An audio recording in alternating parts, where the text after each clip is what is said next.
दोस्तों नमस्कार। हाल ही में आई एसबीआई की रिपोर्ट में भारत में गरीबी घटने का दावा किया गया था और अब क्रिसल की रिपोर्ट में देश की तेज विकास दर के आधार पर अनुमान लगाया गया है कि 2031 तक भारत अपर मिडिल क्लास यानी उच्च मध्य आय वर्ग वाला देश बन सकता है। उस वक्त तक भारतीय अर्थव्यवस्था दोगुनी होकर $7 ट्रिलियन होने का भी अनुमान लगाया गया है। क्रिसल के मुताबिक देश की इकोनॉमी घरेलू स्ट्रक्चरल सुधारों के दम पर बढ़ेगी और ये 2031 तक दुनिया की तीसरी सबसे बड़ी अर्थव्यवस्था बन चुकी होगी। इस रेंज में ये अपने तय किए गए आर्थिक लक्ष्यों को भी पार कर सकती है। क्रिसल इंडिया आउटलुक में कहा गया है कि 2023 में भारत की विकास दर 7.6% रहने के बाद 2024-25 में 6.8% रह सकती है, लेकिन 2031 तक भारत की औसत विकास दर 6.7% रहने का अनुमान है, जिससे प्रति व्यक्ति अपर मिडिल क्लास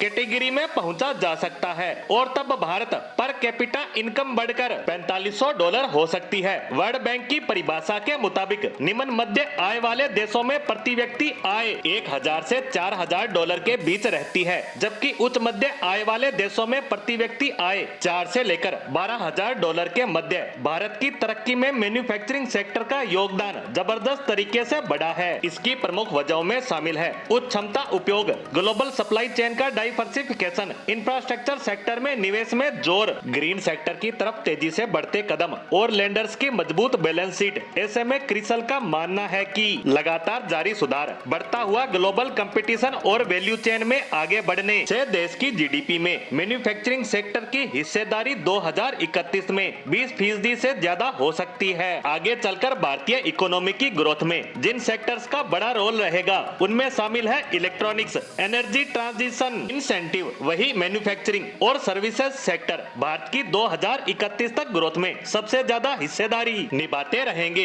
इन दोनों को ताकत देने के लिए घरेलू और ग्लोबल डिमांड मौके मुहैया कराती रहेगी। क्रिसल के मुताबिक 2025 से 2031 के बीच मैन्युफैक्चरिंग सेक्टर 9.1% की दर से बढ़ेगा और वहीं सर्विसेज सेक्टर 6.9% की दर से। क्रिसल का कहना है कि इससे आने वाले इन 7 सालों के दौरान भारत की जीडीपी का मौजूदा आकार $3.6 ट्रिलियन से बढ़कर 2031 तक $6.7 ट्रिलियन की हो जाएगी। हालांकि ग्रोथ के इस रास्ते पर भू-राजनीतिक तनाव, असमान वैश्विक सुधार, जलवायु परिवर्तन, तकनीकी विकास बाधा बनते रहेंगे। इस तरह से देखें तो भारत की विकास दर विश्व में सबसे तेजी से ग्रोथ कर रही है और यह तरक्की आगे भी जारी रहेगी। इसे विश्व की विभिन्न रेटिंग एजेंसियां और ज्यादा पुख्ता कर देती है जब वे भारत से जुड़े आंकड़ों को जारी करती है। क्रिसल के इन आंकड़ों के आधार पर भारत अमेरिका, चीन के बाद तीसरी आर्थिक महाशक्ति के स्थान पर काबिज होगा, जो हम सब भारतीयों के लिए बड़े गौरव की बात है। इसी के साथ भारत की इस